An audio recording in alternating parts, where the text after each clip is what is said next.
So galing tayo Shell kanina guys. So nagpa-gas tayo nung Mirage G4 and nung Montero. So ngayon, napagtanto ko na effective yung ginagawa ko ngayon. Kasi hindi ko masyadong naramdaman yung price increase ng gasolina at ng diesel. So before, nung wala pang price increase, dun sa dalawang sasakyan, ang pinapagas ko at kinakargang diesel for 1 week is umaabot ng 5,000 to 5,500. So ngayon, pakarga ko kung kailan mataas na uli yung gasolina at diesel natin, halos same lang. Hindi siya nalalayo guys. So bakit nga ba ganun? So meron tayong mga ginawang method or sinunod na para maging fuel efficient yung mga sasakyan natin. So syempre, number 1 dyan is yung maintenance ng sasakyan. So dapat laging good condition yung sasakyan nyo. The same time, dapat tinitingnan nyo maigi yung mga gulong.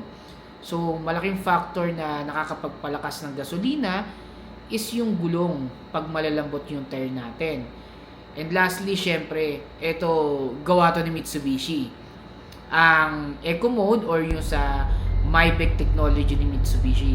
So dito lagi kong hinihit yung Eco Mode natin. So kahit medyo mabagal yung takbo natin, at least nakakarating tayo from point A to point B nang hindi na sacrifice yung efficiency ng sasakyan natin.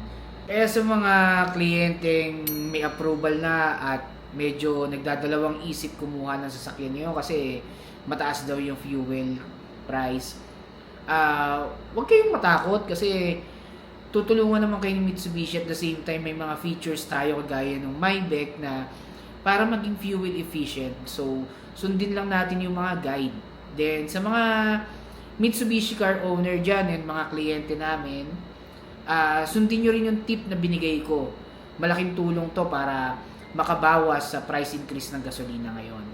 So, yun lang guys. Kung may natutunan kayo, comment down below dito sa video natin ha.